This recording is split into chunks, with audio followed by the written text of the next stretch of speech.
आइए हम प्रार्थना करेंगे। प्रेमी परमेश्वर, आपके सन्मुख में प्रभु जी इस शाम के समय आते हैं। आपने सुंदर सा मौका हमारे जीवन में दिया, इसलिए आपका धन्यवाद देते प्रभु जी।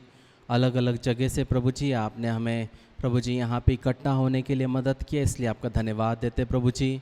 जो लोग प्रभु जी रास्ते में हैं प्रभु जी, उन्हें सुरक्षित रूप से पहुँचने के लिए मदद करिए प्रभु जी।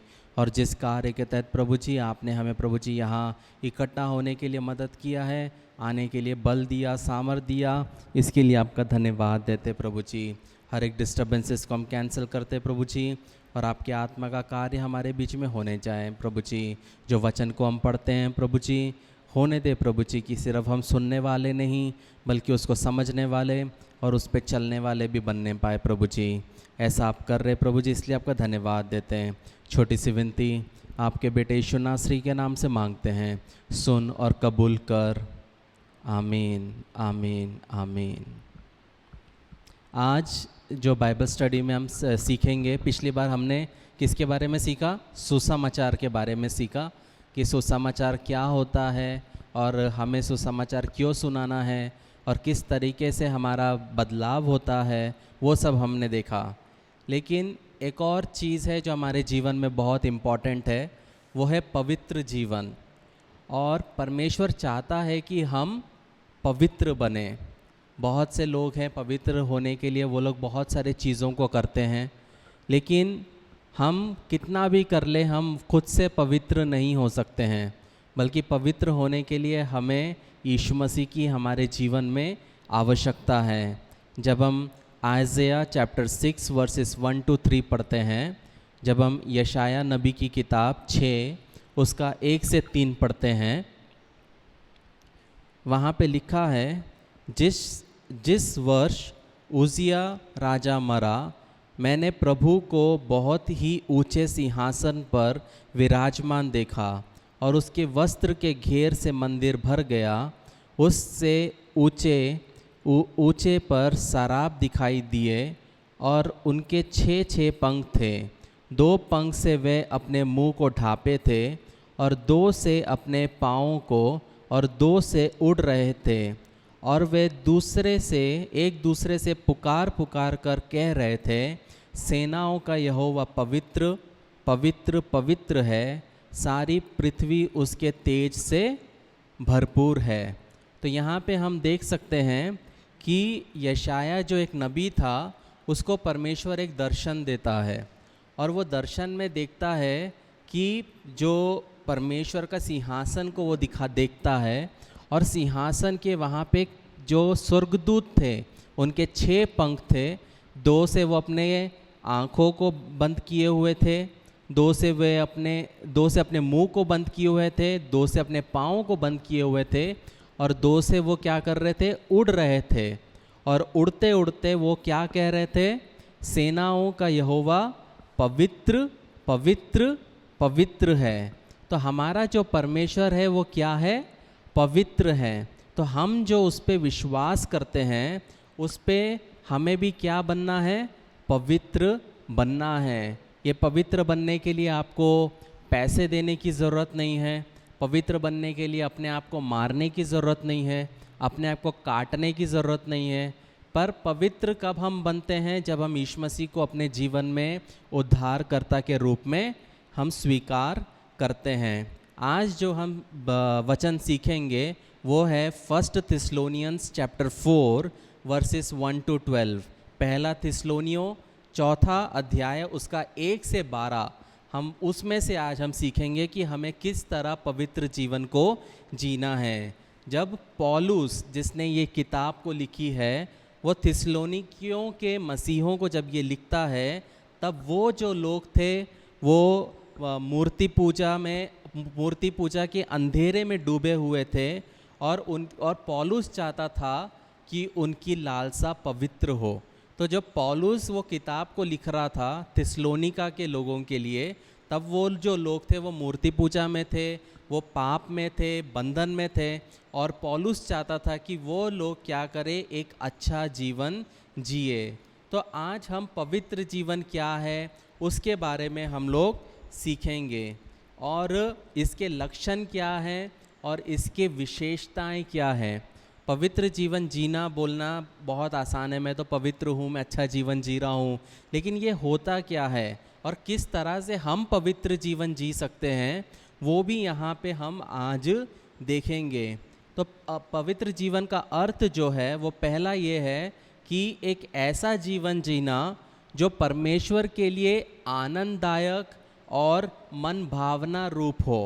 कहने का मतलब है जब हम परमेश्वर के साथ जीते हैं तब हमें इस तरीके से जीना है जो परमेश्वर के लिए आनंददायक हो, वो जीवन को देख के परमेश्वर हमसे खुश हो। अभी एक छोटा सा बच्चा है, वो बच्चा अगर मस्ती करेगा तो उसके माँ बाप आनंद नहीं होंगे कि यार ये तो मेरी बात नहीं मान रहा है, लेकिन वहीं पे वो बच्चा अगर माँ बाप के बोले हुए अनुसार चलेगा तो उसके माता पिता क्या होंगे, खुश होंगे। उसी तरीके से हमें भी हमारे जीवन में क्या करना है, आनंददायक रूप से परमेश्वर जो कहता है उसके लिए जीना है। जब हम पहला थिस्सलुनीयंस चैप्टर 4 वर्स 1 पढ़ते हैं, उसमें लिखा है, निदान है भाइयों, हम तुमसे विनती करते हैं और तुम्हें प्रभु यीशु में समझाते हैं कि जैसे तुमने हमें हमसे योग्य चाल चलन और परमेश्वर को क्या करना सीखा, प्रश्न करना सीखा है, और जैसे तुम चलते भी हो वैसे ही और भी बढ़ते जाओ।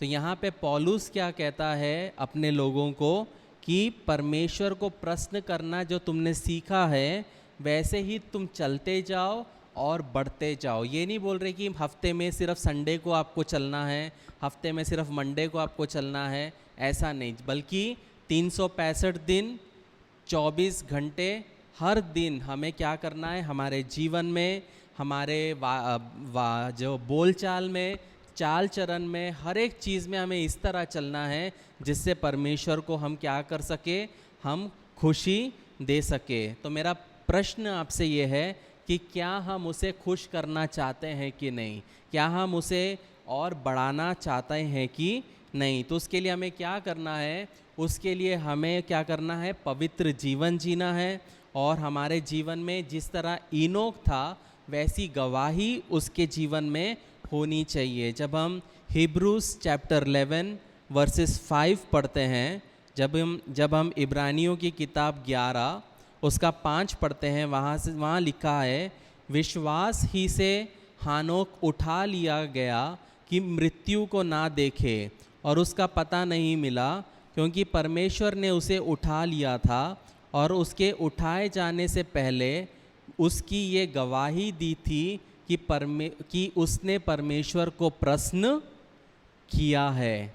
इनोक एक व्यक्ति था जो पुराने नियम में था, जो परमेश्वर के साथ चलता था। किसके साथ चलता था, परमेश्वर के साथ चलता था, परमेश्वर के बताए हुए रास्ते पे चलता था, और उसको वो परमेश्वर को इतना प्यारा हो गया कि उसने अपने जीवन में मृत्यु नहीं देखी और परमेश्वर ने उसको क्या किया, उसको उठा लिया। क्योंकि हम आखिरी में क्या लिखते हैं, उसने परमेश्वर को प्रश्न किया था। हम में से बहुत से लोग हैं, हमारे साथ ऐसा नहीं होगा, हम लोग मृत्यु को देखेंगे, लेकिन हमें इनोक जैसा बनना है। इनोक क्या था, परमेश्वर के साथ चलता था तो और उसको प्रश्न करता था। तो हमें भी एक ऐसा जीवन जीना है जिसके द्वारा हम परमेश्वर को प्रश्न करने वाले बन सके, ताकि परमेश्वर हमारे जीवन में कार्य कर सके। दूसरा जो विशेषता है, जो कि हमारे जो लक्षण है और जो विशेषता है पवित्र जीवन जीने के लिए, वो है a life of going on with God. मतलब एक ऐसा जीवन जीना है जो सर्वदा परमेश्वर के साथ चलता हो। जैसे मैंने पहले कहा, सिर्फ मंडे को नहीं, सिर्फ वेनसडे को नहीं, सिर्फ शनिवार को नहीं, बल्कि हर एक दिन क्या करना है, हमें बढ़ते जाना है। जैसे हम पहला थिस्सलुनीयंस 4 चैप्टर 1 और 2 पढ़ते हैं, वहाँ पे हम पढ़ते हैं, निदान है भाइयों, हम तुमसे विनती करते हैं और तुम्हें प्रभु यीशु में समझाते हैं कि जैसे तुमने हमसे योग्य चाल चलन और परमेश्वर को प्रश्न करना सीखा है, जैसे तुम चलते भी हो वैसे ही और भी बढ़ते जाओ। मतलब रोज चलना, यीशु मसीह के साथ हमें क्या करना है, रोज़ चलना है। सिर्फ जैसे हम छोटे थे तो हम माता पिता के साथ जहाँ माता पिता जाते थे उनके साथ जाते थे, वापस आते थे, वैसे ही एक रिश्ता हमें परमेश्वर के साथ बनाना है, जहाँ पे जब मैं उठता हूँ तो मैं यीशु मसीह के साथ हूँ, जब मैं बैठता हूँ यीशु मसीह के साथ हूँ, जब मैं चलता हूँ तो यीशु मसीह के साथ हूँ। बहुत से लोग हैं जो यीशु मसीह को मानते हैं, जानते हैं, उनके पाप माफ़ हो गए, लेकिन उनके जीवन में वो परमेश्वर के साथ चलना उन्होंने क्या कर दिया है, छोड़ दिया है। लेकिन हमें क्या करना है, परमेश्वर के साथ में बढ़ना है। जब हम 2 पीटर 3 उसका 18 पढ़ते हैं, जब हम दूसरा पतरस 3 उसका 18 पढ़ते हैं, वहाँ पे लिखा है, पर हमारे प्रभु और उद्धारकर्ता यीशु मसीह के अनुग्रह और पहचान में बढ़ते जाओ, उसी की महिमा अब भी हो और युगानुयुग होती रहे, आमीन। क्या करना है, परमेश्वर के अनुग्रह और उसके पहचान में हमें बढ़ना है। हर दिन परमेश्वर क्या देता है, हमें अनुग्रह देता है। अनुग्रह मतलब एक और दिन जीने के लिए हमें शक्ति और सामर्थ्य देता है। अगर परमेश्वर का अनुग्रह आपके ऊपर नहीं रहता तो आज आप यहाँ पे बैठे नहीं रहते। उसने आपको बल दिया कि आप गाड़ी चला सके, आपको सामर्थ्य दिया, बुद्धि दिया कि आप रूट को समझ सके और आप यहाँ पे आप पहुँच पाए। तो ये परमेश्वर का अनुग्रह है कि आप और मैं आज जीवित है। तीसरा जो है, हमें क्या करना है, एक पवित्र जीवन जीने के लिए वो है एक बुराई से अलग होते हुए हमें चलना है। अगर आप चाहते हो कि आप पवित्र जीवन जीना है आपको, तो बहुत ज़रूरी है कि एक बुराई से दूर रहते हुए हमें जीवन जीना है।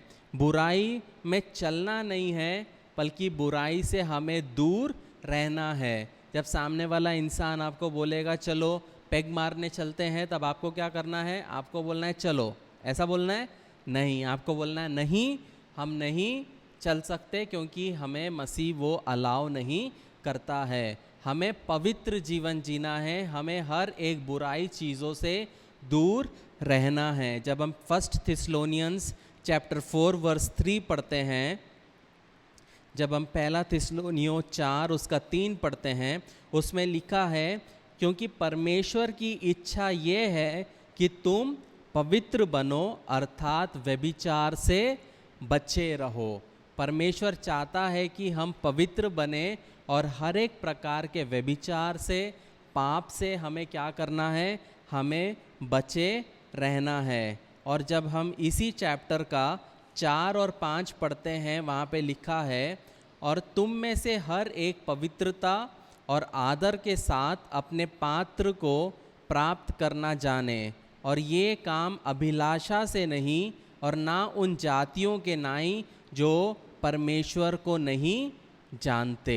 तो यहाँ पे पौलुस क्या कहता है, हमें अपनी शारीरिक अभिलाषाओं के नाई नहीं चलना है, जैसे बहुत से जातियाँ चलती है। जातियाँ मतलब बहुत से लोग अपने शारीरिक अभिलाषाओं के अनुसार चलते हैं, पर उन्हें परमेश्वर नहीं जानता। परमेश्वर किसे जानता है, जो पवित्र जीवन जीते हैं। तो हमारे जीवन में क्या करना है, हमें पवित्र जीवन जीना है। और छठा वचन क्या कहता है कि इस बात में कोई अपने भाई को ना ठगे और ना उस पर दांव चलाए, क्योंकि प्रभु इन सब बातों का पलटा लेने वाला है, जैसा कि हमने पहले तुमसे कहा और चेताया भी था। तो परमेश्वर क्या चाहता है, अगर आप पवित्र जीवन जीना चाहते हो, और जो कि परमेश्वर हमसे चाहता है, हमें क्या नहीं करना है, अपने मसीही भाई बहनों को क्या नहीं करना है, ठगना नहीं है और उस पर दाव नहीं चलाना है, क्योंकि सब बातों का पलटा लेने वाला कौन है, परमेश्वर है। मतलब मेरे जीवन में आप मेरे बारे में बुराई बोलोगे या बुराई कहोगे, तब मैं आपसे पलटा नहीं लूँगा। मेरा पलटा लेने वाला कौन है, परमेश्वर है। हमें क्या करना है, हमें लोगों को माफ़ करना है, चाहे सामने वाला इंसान ने कितना भी बुरा क्यों ना किया हो, हमें क्या करना है, उसे माफ़ करना है। जब यीशु मसीह क्रूस पे चढ़ाया गया, और वो क्रूस पे कीलों पे ठोका गया, और वहाँ पे जब वो लटका हुआ था, वो दर्द में था, पीड़ा में था, वहाँ पे वो पर यीशु मसीह क्या कहते हैं, हे पिता इन्हें माफ़ कर, क्योंकि ये नहीं जानते कि ये क्या कर रहे हैं। तो वही कैरेक्टर, वही एटीट्यूड, वही चीज़ हमारे जीवन में भी होना चाहिए। हम सब गलती करते हैं, मैं बोल रहा हूँ इसका मतलब ये नहीं है कि मैं दूध का धुला हूँ, मैं भी गलती करता हूँ, हम सब गलती करते हैं, हम सब पाप करते हैं, लेकिन हमें अपने पापों को अंगीकार करना है, उसको मानना है, परमेश्वर से उसकी माफ़ी मांगना है, और वो हमें क्या करता है, हमारे पापों को धो के शुद्ध करता है, वो हमारे पापों को माफ़ करता है। और जब वो हमारे पापों को माफ़ करता है, तब वो हमारे पाप जो हमने किए उसको भूल भी जाता है। बहुत बार हमको याद है, हमने 10वीं में ये किया, 12वीं में ये किया, फर्स्ट ईयर में ये किया, हमने ऐसा गलत किया, लेकिन परमेश्वर वो चीज़ को याद नहीं रखता। परमेश्वर ने जब आपको माफ़ किया तो परमेश्वर उस चीज़ को भूल गया। जब हम 1 थिस्सलुनीयंस 4 उसका 7 पढ़ते हैं, वहाँ पे लिखा है, क्योंकि परमेश्वर ने हमें अशुद्ध होने के लिए नहीं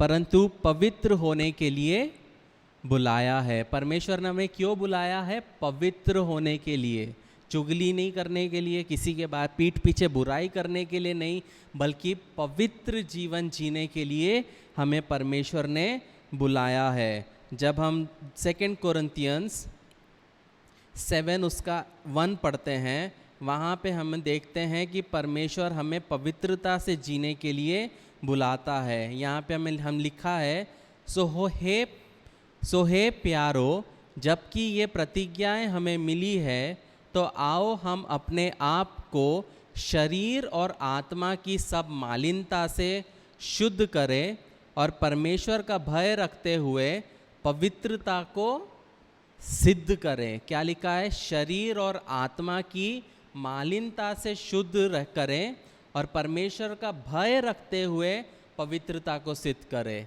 कहने का मतलब है कि अगर आप एक पवित्र जीवन जीना चाहते हो तो बहुत ज़रूरी है कि अपने शरीर और आत्मा, ये 2 तरीके से हम अब क्या करते हैं, पाप करते हैं। या तो हम शारीरिक तौर पे पाप करते हैं, जब हम सिगरेट पीते हैं, जब हम शराब पीते हैं, जब हम व्यभिचार करते हैं, जब हम अलग अलग ड्रग्स लेते हैं, अलग अलग जगह के तरीके से जब हम पाप करते, गाली गलौज करते हैं, तब हम अपने मुंह से, अपने शरीर से हम क्या करते हैं, पाप करते हैं। लेकिन जब मैं किसी अपने मसीही भाई बहन के विरोध में सोचता हूँ और मैं उसके बारे में कुड़कुड़ाता हूँ, उसकी बुराई करता हूँ, तब मैं वो आत्मा से करता हूँ। तो हमें शरीर और आत्मा में मालिन्यता किसको बोलते हैं? किसको बोलते हैं? मालिन्यता को क्या बोलेंगे? मालिन्यता मतलब कि कचड़ा या कुछ खराब चीज़, वो चीज़ हमारे जीवन में नहीं होना चाहिए, बल्कि अपने जीवन को क्या करना है, शुद्ध और पवित्र करना है। हम सबके घर में वॉश बेसन है, सबके घर में वॉश बेसन है, हम वॉश बेसन को बाहर से हार्पिक से धोते हैं, सब करते हैं, लेकिन एक दिन वॉश बेसन के पाइप को खोल के देखिएगा, तब आपको पता चलेगा कि उसके अंदर की गंदगी, मालिन्यता मतलब गंदगी।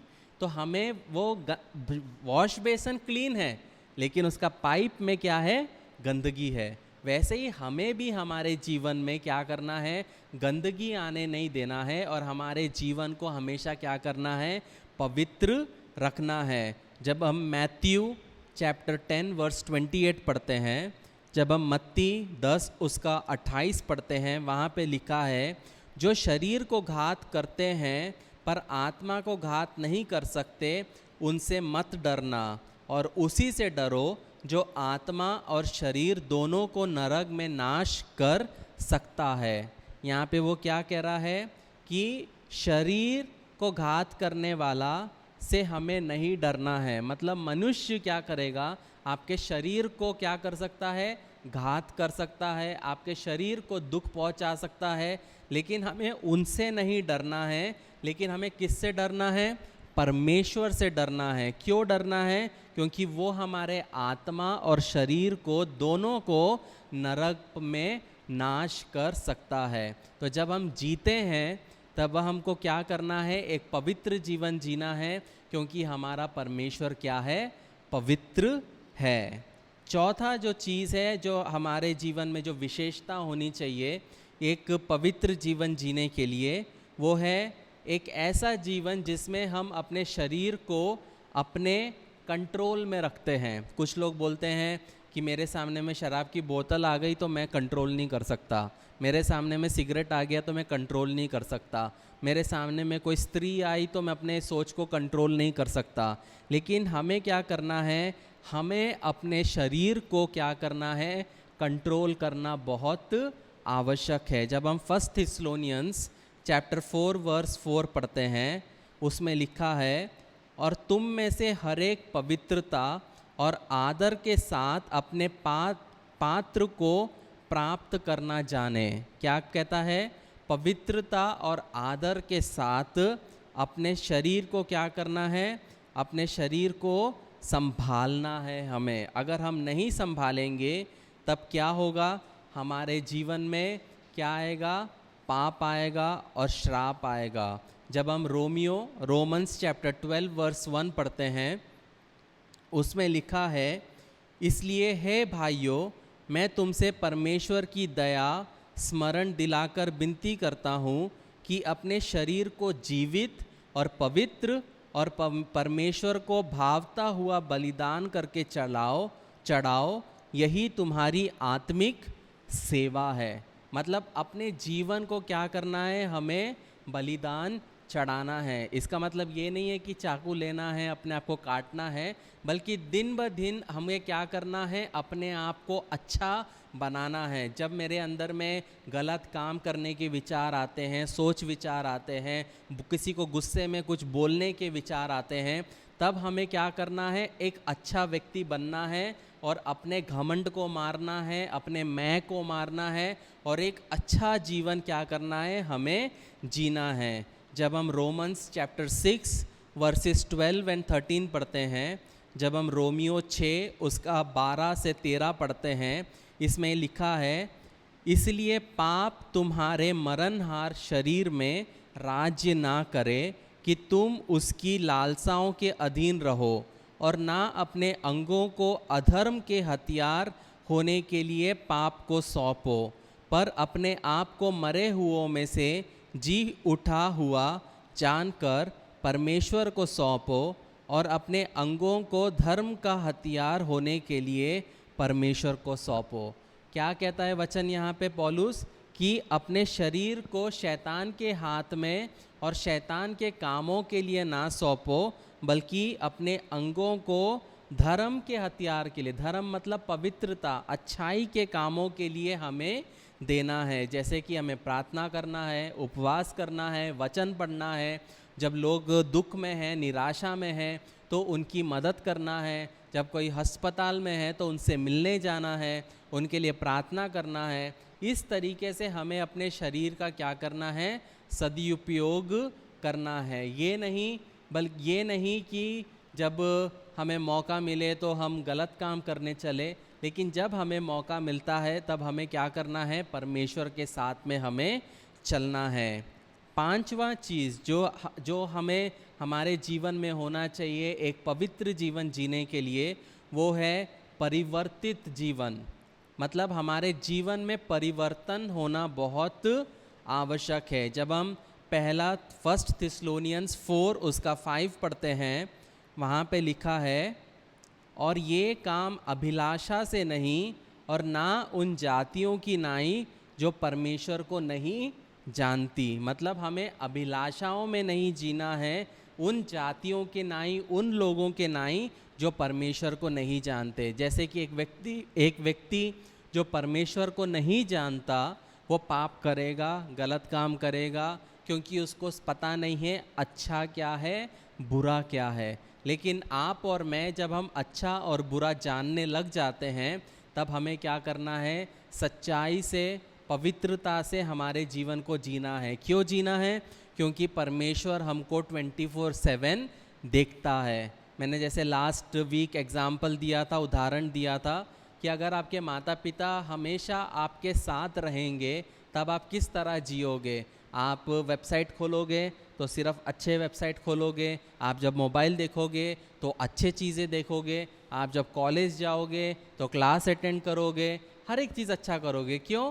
क्योंकि आपके माता पिता आपको देख रहे हैं। वैसे ही आपको क्या करना है कि आपको जीना है। क्यों? क्योंकि परमेश्वर आपको दिन ब दिन सुबह शाम हमेशा देखता है। जब आपकी माता पिता घर में नहीं है तब आप क्या करते हो, वो देखता है। कोई नहीं देख रहा पर वो देखता है। जब आपका पति घर में नहीं है आप क्या करते हो, वो देखता है। जब आपकी पत्नी घर पे नहीं है वो आप क्या करते हो, वो देखता है। इसलिए हमें एक पवित्र जीवन जीना है, ये जानते हुए कि परमेश्वर मुझे 24 घंटे क्या करता है, देख रहा है। क्योंकि परमेश्वर हमें पूर्ण तौर पे पवित्र जीवन जीना कि हम जिए ऐसा वो चाहता है। जब हम रोमन्स 6:4 पढ़ते हैं, जब हम रोमियो 6 उसका 4 पढ़ते हैं, वहाँ पे लिखा है, सो उस मृत्यु का बपतिस्मा पाने से हम उसके साथ गाड़े गए,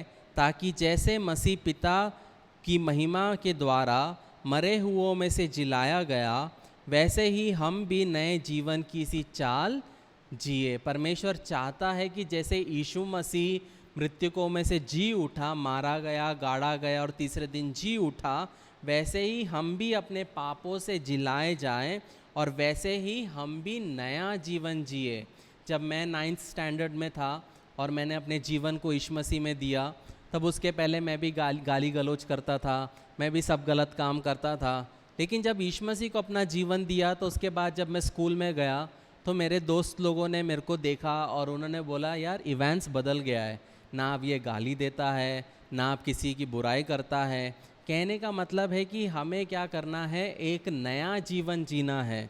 जब हम मसीह में हैं, हम एक नई सृष्टि है।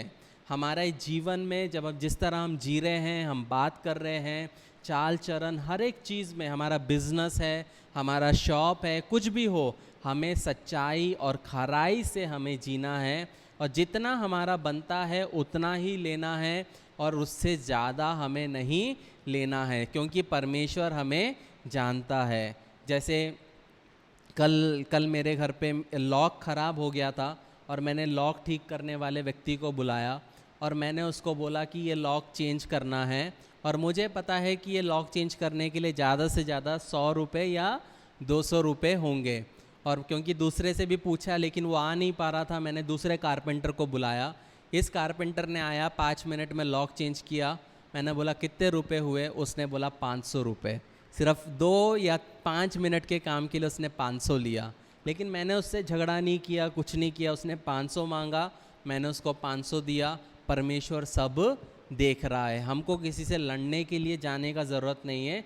हमें सच्चाई और खराई से, पवित्रता के साथ में हमें जीना है। अगर मैं वहाँ पे गाली गलौज करूँगा, मैं उससे भावताव करूँगा और रिश्ते को ख़राब करूँगा, तो वो बोलेगा ये किस तरह के मसीह हैं, ये तो ये मेरे दोस्त लोग तो इससे अच्छे हैं जो लोग चर्च नहीं जाते, जो लोग यीशु मसीह को मानते नहीं हैं। तो हमारा व्यवहार बहुत ज़रूरी है, हम किस तरह से हम जीते हैं। और छठा जो पॉइंट है, जो बहुत विशेषता हमारे जीवन में होना चाहिए, वो है प्रेम से भरा हुआ जीवन। हमारा जीवन में प्रेम होना बहुत आवश्यक है। जब हम फर्स्ट थिस्सलुनीयंस चैप्टर 4 वर्सेस 9 और 10 पढ़ते हैं, जब हम पहला थिस्सलुनियों 4 उसका 9 और 10 पढ़ते हैं, वहाँ लिखा है, किंतु भाईचारे की प्रीति के विषय में ये अवश्य नहीं कि मैं तुम्हारे पास कुछ लिखूं, क्योंकि आपस में प्रेम रखना तुमने आप ही परमेश्वर से सीखा है और सारे मकिदुनिया के सब भाइयों के साथ ऐसा करते भी आए हो। पर हे भाइयों, हम तुम्हें समझाते हैं कि और भी बढ़ते जाओ। तो यहाँ पे पौलुस क्या कहता है, भाईचारे के साथ में, भाईचारा हमारे जीवन में होना अवश्य है और आपस में प्रेम रखना क्या है, परमेश्वर से सीखा है। क्यों? क्योंकि परमेश्वर प्रेम है। अगर परमेश्वर हमसे प्रेम नहीं रखता तो वो अपने इकलौते पुत्र को पृथ्वी पर नहीं भेजता ताकि वो क्या करे, मारा जाए, गाड़ा जाए और तीसरे दिन जी उठे हमारे लिए। परमेश्वर हमसे प्रेम करता है, इसलिए उसने अपने इकलौते पुत्र को आपको और मेरे लिए दिया है। क्यों? पवित्र जीवन हमें क्यों जीना है? ताकि हम स्वस्थ रहें और हमारा आध्यात्मिक जीवन पवित्र बने रहे। जब हम रोमन्स चैप्टर 5 वर्सेस 8 पढ़ते हैं, जब हम रोमियो 5 उसका 8 पढ़ते हैं, वहाँ पे लिखा है, परंतु परमेश्वर हम पर अपने प्रेम की भलाई इस रीति से प्रकट करता है कि जब हम पापी ही थे तभी परमेश्वर हमारे लिए मरा। क्या लिखा है? अपने प्रेम की भलाई इस रीति से प्रकट करता है कि जब हम पापी ही थे मसीह हमारे लिए मरा। तो बहुत बार जब हम पाप से जूझते हैं और जब हम पाप करते हैं, हमसे गलतियां हो जाती है, तब हम सोचते हैं कि अब परमेश्वर मेरे से प्यार कर ही नहीं सकता। लेकिन वचन क्या कहता है कि जब हम पापी ही थे तभी मसीह हमारे लिए मरा है। कहने का मतलब है कि आपके अच्छाई से मसीह आपसे प्रेम, परमेश्वर आपसे प्रेम करेगा ऐसा नहीं है। आप मसीह को अपनाते हो, अपने जीवन में जीते हो, इसीलिए क्या होता है, परमेश्वर आपसे प्यार करता है। मेरे जीवन में पाप है, लेकिन क्योंकि मैंने यीशु मसीह को अपनाया, जब परमेश्वर मुझे देखता है तो मुझे नहीं देखता है, मुझ में यीशु मसीह को देखता है। इसीलिए परमेश्वर मुझसे प्रेम रखता है। तो यीशु मसीह की जो पवित्रता थी वो मेरी पवित्रता हो गई, और क्या हुआ, मैं परमेश्वर का पुत्र और पुत्री आप लोग कहला सकते हैं। इसलिए हमें क्या करना है, जो प्रेम परमेश्वर का है वही प्रेम हमें क्या करना है, अपने भाई बहनों के साथ में, मसीही भाई बहनों के साथ में, और जो मसीही नहीं हैं उनके साथ भी हमें दिखलाना बहुत ज़रूरी है। 7वां पॉइंट जो है, एक पवित्र जीवन जीने के लिए जो विशेषता है वो है सच्चाई। पूर्ण ईमानदारी के साथ हमें क्या करना है, हमें जीवन को जीना है। जब हम पहला 1 थिस्सलुनीयंस 4 उसका 11 और 12 पढ़ते हैं, वहाँ पे लिखा है, और जैसे हमने तुम्हें आज्ञा दी है वैसे ही चुपचाप रहने और अपना अपना काम काज करने और अपने अपने हाथों से कमाने का प्रयत्न करो, कि बाहर वालों के साथ सभ्यता से बर्ताव करो और तुम्हें किसी बात की घटी ना हो। क्या कहता है पौलुस, कि हमें क्या करना है, हमें चुपचाप रहना है, हमें किसी से लड़ने नहीं जाना है, किसी को बताने नहीं जाना है कि मैं अच्छा हूँ तुम बुरे हो, मैं सही हूँ तुम गलत हो, और हमें अपना काम करना है। जब हम रोड से जा रहे हैं, बहुत से लोग दिखेंगे जिसके वजह से हमको गुस्सा आ सकता है, जिस तरह वो गाड़ी चलाते हैं, या कोई कुछ तुमको बोल के जाएगा। हमें किसी से कोई लेना देना नहीं है, हमें चुपचाप अपने ज़िंदगी को जीना है और अपना काम काज करना है। और क्या करना है, अपने अपने हाथों से कमाने का प्रयत्न करना है। ये नहीं सोचना है कि मैं 30 साल का हो गया हूँ, मेरे पापा मुझे खिलाएंगे, मेरी मम्मी मुझे खिलाएगी, बल्कि मुझे क्या करना है, अपने हाथ से क्या करना है, अपना काम करना है। कि क्या दिखे, कि बाहर वालों के साथ सभ्यता से बर्ताव करे। किसके साथ? बाहर वालों के साथ। जो मसीही नहीं हैं या जो मसीह हैं उनके साथ सभ्यता से बर्ताव करना बहुत ज़रूरी है। जब हम किसी लेबर से बात करते हैं, या किसी चनाचोर बनाने वाले से बात करते हैं, या हम गुपचुप वाले से बात करते हैं, हमको लगता है हमारे पास पैसा है तो हम ये क्या बोलते, जो लोग रेडी में सामान बेचते हैं हम लोग उन पे चिल्ला सकते हैं। ऐसा नहीं है। हमें सबके साथ, चाहे वो छोटा हो चाहे वो बड़ा हो, वो किसी प्रकार का भी क्यों ना हो, हमें क्या करना है, सभ्यता के साथ हमें बर्ताव करना है, ताकि तुम्हें किसी वस्तु की घटी ना हो। यहाँ पे परमेश्वर हमसे क्या कहता है, When you will mind your own business, मतलब जब तुम अपने जीवन को जियोगे, चुपचाप अपना काम करोगे और अपने हाथों से कमाओगे और सबके साथ एक साथ बर्ताव करोगे, तो तुम्हें कोई भी चीज़ की कमी घटी नहीं होगी। तो अगर आपके जीवन में कमी घटी है, अगर आपके जीवन में प्रॉब्लम है, तो हो सकता है इसका मतलब ये है कि आप अपने जीवन में सभ्यता के साथ बर्ताव नहीं कर रहे हो, आप पवित्रता से जी नहीं रहे हो, आप कमाने की कोशिश नहीं कर रहे हो, और आप अपना कामकाज खुद से नहीं कर रहे हैं। क्योंकि परमेश्वर कभी भी झूठ बोलने वाला परमेश्वर नहीं है। कोई भी ये नहीं कह सकता कि ये हमें व्यवहारिक रूप से हमें ये चीज़ों को जीना बहुत आवश्यक है और हमें इस तरह से चलना ज़रूरी है ताकि हम और मसीही बन सकें। तो हमने ये कुछ विशेषताओं को देखा है हमने कुछ समय में कि हमें किस तरह से पवित्र जीवन को जीना है। लेकिन क्यों जीना है ये भी बहुत इम्पॉर्टेंट है, क्योंकि सिर्फ मैंने बोला इसलिए जीना है। हमारा प्रेरणा क्या होना चाहिए कि मुझे पवित्र जीवन जीना है?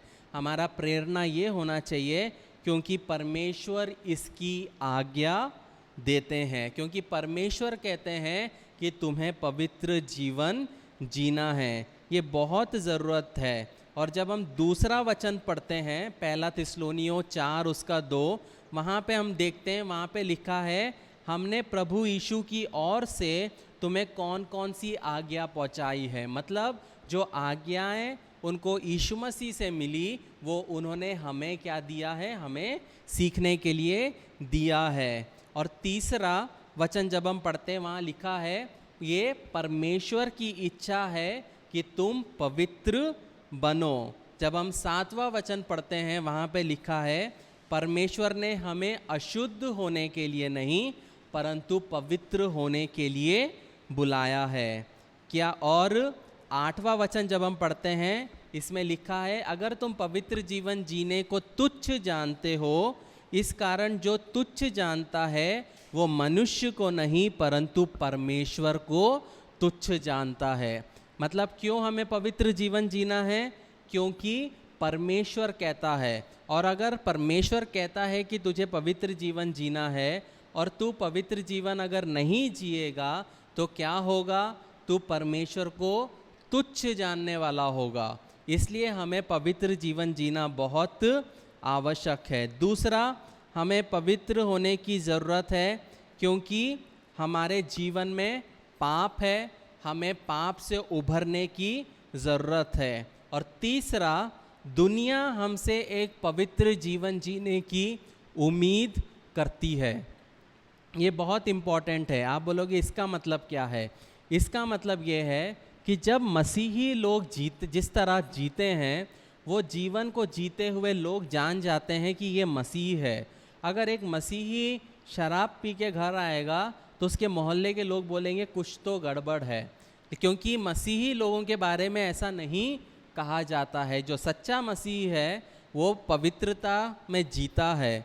लेकिन एक नामधारी मसीह भी 2 प्रकार के होते हैं, एक सच्चा मसीही, एक नामधारी मसीह। नामधारी मसीह दुनिया में जिएगा, पाप करेगा, सब करेगा और अपने आप को मसीह कहेगा। लेकिन एक सच्चा मसीही सच्चाई से चलेगा क्योंकि परमेश्वर उसको देखता है। तो हमारे जीवन में हमें क्या करना है? हमें सच्चाई से, पवित्रता से हमें क्या करना है? हमें जीना है। तब नया प्रश्न ये आता है कि मैं पवित्र जीवन कैसे जीऊँ?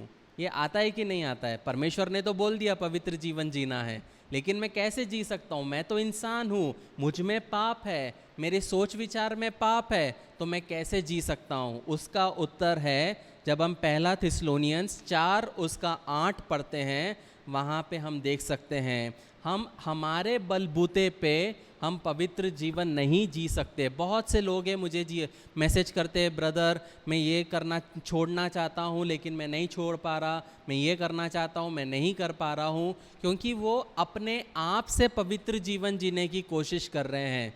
लेकिन जब हम 8वां वचन पढ़ते हैं वहाँ पे लिखा है, आखिरी के वचन में, आखिरी भाग में लिखा है, जो अपना पवित्र आत्मा तुम्हें देता है। मतलब पवित्र आत्मा जो है हमें पाप करने से क्या करता है? हमें मदद करता है। इसीलिए हमारे जीवन में पवित्र आत्मा को अहम देना बहुत आवश्यक है। वो है सीक्रेट एक पवित्र जीवन जीने का, वो है सबसे गुप्त बात एक पवित्र जीवन जीने का। अगर आपके जीवन में आप पवित्र जीवन जीना चाहते हो और अगर आपके जीवन में पवित्र आत्मा नहीं है, तब आप पवित्र जीवन बोलोगे लेकिन आप जी नहीं पाओगे। अपने बलबूते पे आप एक हफ्ता बिना गाली दिए हुए जी लोगे, लेकिन उसके बाद कभी ना कभी आपके मुंह से निकल जाएगा। शराब पीना छोड़ दोगे, लेकिन दोस्त जब देंगे तो आप पी लोगे।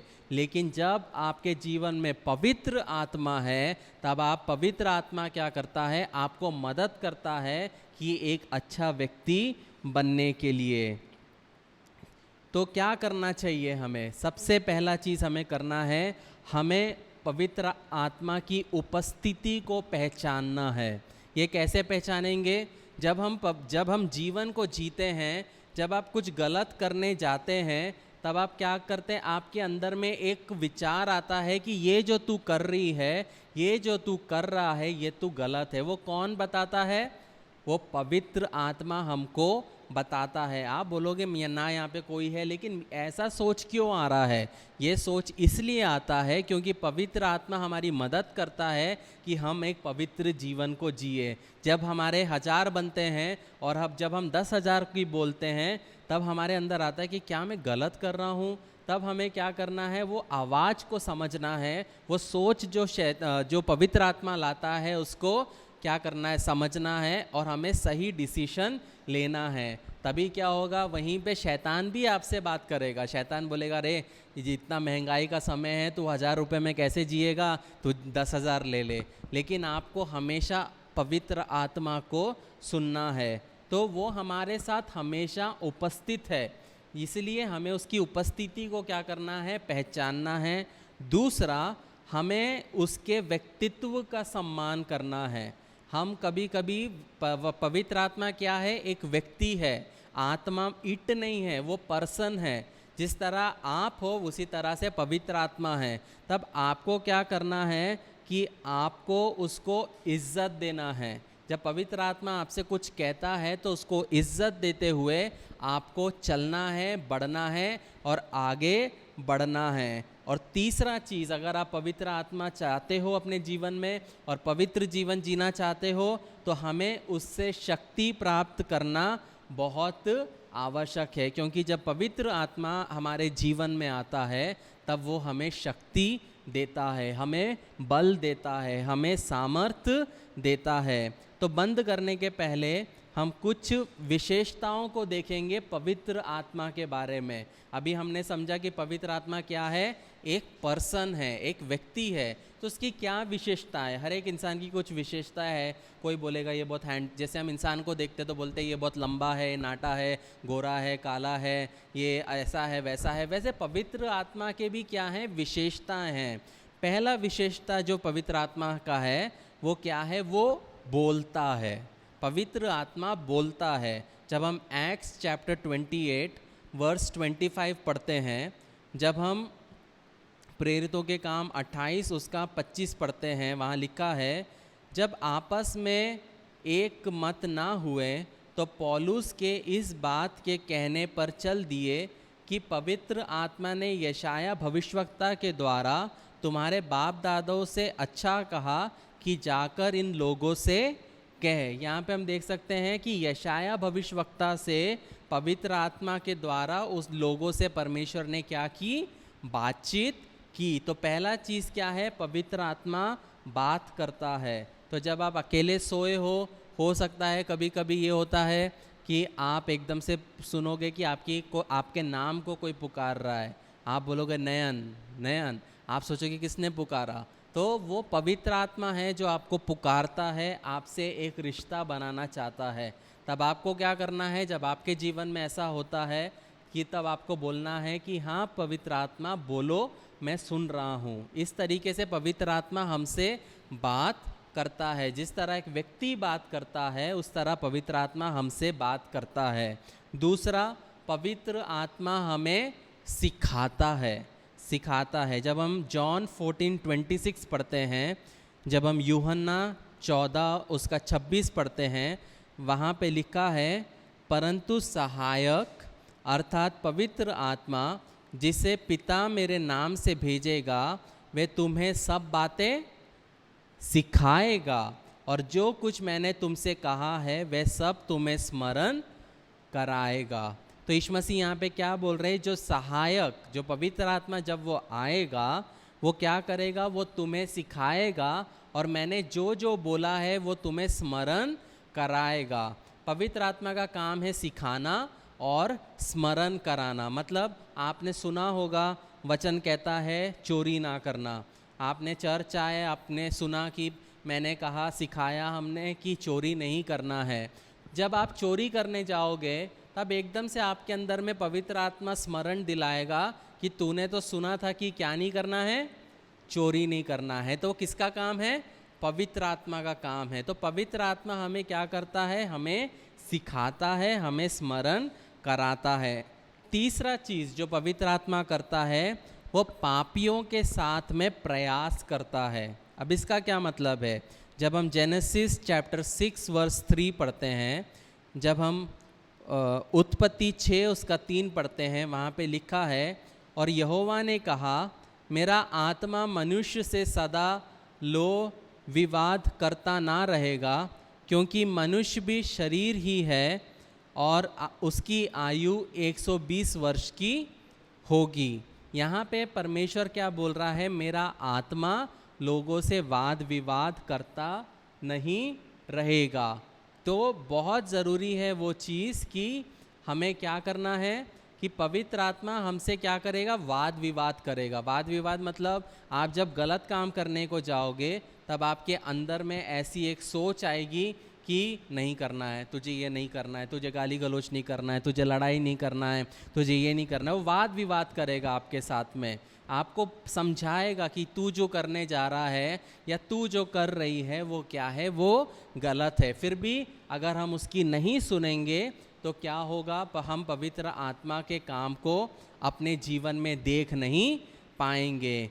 चौथा चीज़ जो विशेषता है पवित्र आत्मा की, कि वो हमारे जीवन में आराम देता है, वो हमारे जीवन में सांत्वना को देता है। जब हम प्रेरितों के काम एक्ट्स चैप्टर 9 वर्स 31 पढ़ते हैं, वहाँ पे लिखा है, सो सारे यहूदिया और गलील और समरिया में कलीसियों को चैन मिला और उसकी उन्नति होती गई और वे प्रभु के भय और पवित्र आत्मा की शांति से चलती और बढ़ती जाती थी। पवित्र आत्मा की शांति, तो पवित्र आत्मा जो है वो हमें शांति देने वाला परमेश्वर है। मैं एक लॉयर से कुछ सालों पहले मिला था, वो लॉयर बोली कि एक जगह का नाम बोली जब मैं वो जगह पे जाती हूँ तो मुझे बहुत आनंद और बहुत शांति प्राप्त होती है। तो मैं अपने मन में सोचा कि ये शांति तो हम मुफ्त में 24 घंटे 365 दिन हम महसूस करते हैं, क्योंकि यीशु मसीह शांति का राजकुमार है। हमारे जीवन में तंगी हो सकती है, मुसीबत हो सकती है, कमी हो सकती है, लेकिन हमको नींद की गोली खाने की ज़रूरत नहीं है, क्योंकि वो चैन की नींद अपने बच्चों को देने वाला परमेश्वर है। कहने का मतलब है कि वो हमें चैन देने वाला परमेश्वर है। हमारे जीवन में कितने भी बड़े दुख मुसीबत क्यों ना आए, कितनी भी कठिनाई क्यों ना आए, परमेश्वर क्या देता है, हमें चैन देता है, हमें सांत्वना देता है, हमें आराम देने वाला परमेश्वर है। और कुछ लोग हैं जो सुबह से शाम तक करते रहते हैं, उनके पास जो होता है सब करते रहते हैं, पैसा है, धन दौलत है, सब चीज़ है, लेकिन शांति उनके जीवन में नहीं है और वो शांति के लिए भटकते रहते हैं। लेकिन हमें क्या करना है, हम जब पवित्र आत्मा जब हमारे साथ है, हमारे जीवन में शांति है। पांचवा विशेषता जो पवित्र आत्मा का है कि वो हमारे कमज़ोरियों में हमारी मदद करता है। जब हम रोमियो 8 उसका 26 पढ़ते हैं, जब हम रोमन्स 8 उसका 26 पढ़ते हैं, इसमें लिखा है, इसी रीति से आत्मा भी हमारी दुर्बलता में सहायता करता है, क्योंकि हम नहीं जानते कि प्रार्थना किस रीति से करना चाहिए, परंतु आत्मा आप ही ऐसे आहें भर भर कर जो बयान से बाहर है हमारे लिए विनती करता है। कहने का मतलब है कि वो हमारी दुर्बलता में क्या करता है, हमारी सहायता करता है। हम जब दुर्बल है तो हमारी सहायता करने के लिए पवित्र आत्मा हमारे साथ है और वो हमारी मदद करता है। और छठवा विशेषता जो पवित्र आत्मा का है कि पवित्र आत्मा को हम खेदित कर सकते हैं। हम किसको खेदित करते हैं? जो किसी व्यक्ति को खेदित करते हैं या दुखी करते हैं। तो पवित्र आत्मा भी जो है वो एक व्यक्ति है और हम पवित्र आत्मा को भी खेदित करते हैं। जब हम इफिशियंस चैप्टर 4 वर्स 30 पढ़ते हैं, जब हम इफिसियों 4 उसका 30 पढ़ते हैं, वहाँ लिखा है, और परमेश्वर के पवित्र आत्मा को शोकित मत करो जिससे तुम पर छुटकारे के दिन के लिए छाप दी गई है। जिसके जीवन में पवित्र आत्मा है वो क्या है? वो एक छाप है। वो परमेश्वर के द्वारा दिया हुआ एक छाप है कि ये मेरा पुत्र है और ये मेरी पुत्री है। इसलिए क्या कहा गया है कि परमेश्वर के पवित्र आत्मा को शोकित नहीं करना है। कहने का मतलब है कि हम पवित्र आत्मा को शोकित भी कर सकते हैं। और आखिर चीज़ जो है वो है हम पवित्र आत्मा का विरोध हमें नहीं करना है। अगर आप चाहते हैं कि एक पवित्र जीवन को जीना है तो हमें पवित्र आत्मा का विरोध कभी भी नहीं करना है। जब हम प्रेरितों के काम एक्ट्स चैप्टर 7 वर्स 51 पढ़ते हैं, वहाँ पे लिखा है, क्या ये सब वस्तुएं मेरे हाथ की बनाई नहीं? हे हठीले और मन और कान के खतना रहित लोगों, तुम सदा पवित्र आत्मा का सामना करते हो, मतलब पवित्र आत्मा का विरोध करते हो। जैसे तुम्हारे बाप दादा करते थे वैसे ही तुम भी करते हो। कहने का मतलब है कि हमें पवित्र आत्मा का विरोध नहीं करना है। अगर आप पवित्र जीवन जीना चाहते हो तो विरोध करने का मतलब, पवित्र आत्मा जब आप गलत काम करने जा रहे हो, आपको बोल रहा है कि ये गलत है, ये नहीं करना है, तब आपको क्या करना है? उसका विरोध नहीं करना है, उसकी बातों को मानना है। तो आखिर में कंक्लूजन क्या आता है? पवित्र जीवन जीने के लिए हमें क्या करना है? उसकी शुरुआत हमें कब करनी है? उसकी शुरुआत 2 चीज़ है। पहला, उसकी शुरुआत हम आज और अभी से हम कर सकते हैं और हमें अपने आप को आत्मसमर्पण करना है, अपने आप को सरेंडर करना है और विश्वास में आप परमेश्वर से कहना है कि परमेश्वर आज से, अभी से मैं क्या करूँगा? मैं एक पवित्र जीवन को जीऊँगा। और दूसरा, पवित्र जीवन के आखिरी सांस तक एक जर्नी है। कहने का मतलब है जीवन के आखिरी सांस तक क्या करना है?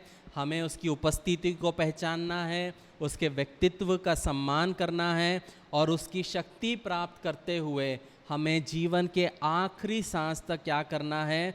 पवित्र जीवन जीना है।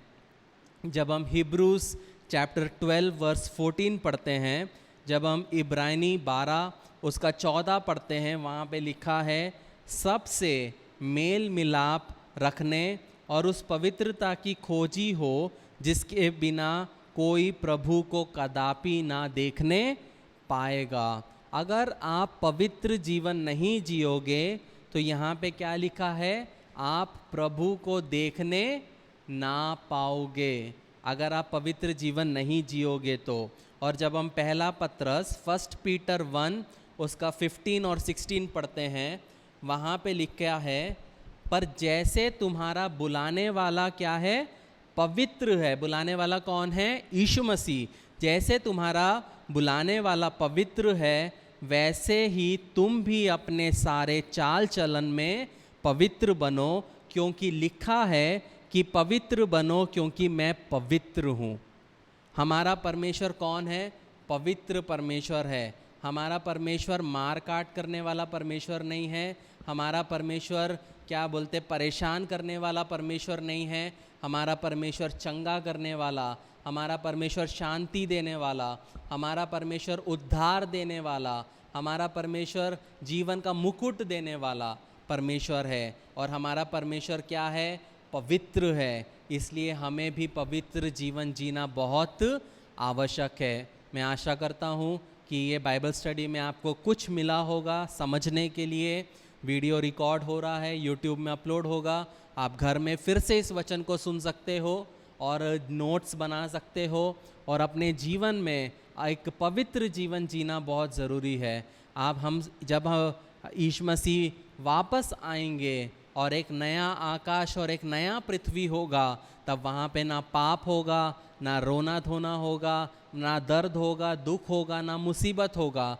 कहने का मतलब है कि जब हमारा फ्यूचर में पवित्र जीवन है, तो वो पवित्र जीवन हमें आज से जीना बहुत आवश्यक है। अगर हमारे फ्यूचर में हमें परमेश्वर की आराधना करना है, तो हमें वो आराधना अभी से करना शुरुआत करना बहुत ज़रूरी है। ये नहीं सोचना है जब मैं मर जाऊंगा तब फिर मैं पवित्र जीवन जीऊँगा। नहीं प्रियो, अभी से हमें एक पवित्र जीवन जीने की शुरुआत करने की लालसा हमारे जीवन में होनी चाहिए। हाँ, जब हम पवित्र जीवन जीने की कोशिश करेंगे तब हम गिरेंगे, हम पाप में गिरेंगे, हमसे गलतियां होगी। क्यों?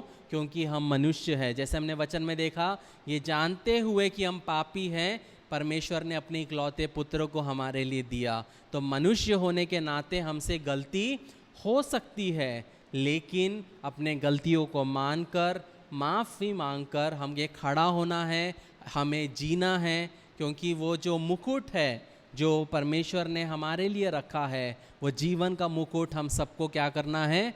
पाना है। परमेश्वर इस वचन से आशीष दे। आइए हम प्रार्थना करेंगे और इस बाइबल स्टडी को हम क्लोज करेंगे। प्रेमी परमेश्वर, आपके सन्मुख में प्रभु जी शाम के समय आते हैं। आपने सुंदर सा मौका हमारे जीवन में दिया, इसलिए आपका धन्यवाद देते हैं प्रभु जी। प्रभु जी, आपने आपके वचन से बांटने के लिए मुझे प्रभु जी आपका प्रभु जी स्वर्गीय बुद्धि और ज्ञान से भरा प्रभु जी बल और सामर्थ्य दिया, इसलिए आपका धन्यवाद देते प्रभु जी। खासतौर से आपके बच्चों को आपके हाथों में देते प्रभु जी, जो यहाँ पे उपस्थित हैं, जो हमें यूट्यूब और फेसबुक में देख रहे हैं प्रभु जी। प्रभु जी सबके साथ रहिए प्रभु जी। प्रभु जी उनके जीवन में आप कार्य करिए प्रभु जी, कि प्रभु जी वे एक पवित्र जीवन को जीने की इच्छुक रखने वाले बनने पाए प्रभु जी, ताकि प्रभु जी उनके बोलचाल में, चाल चरण में, रहन सहन में आप दिखने पाए। ये छोटी सी विनती आपके बेटे यीशु नासरी के नाम से मांगते हैं, सुन और कबूल कर। आमीन, आमीन, आमीन।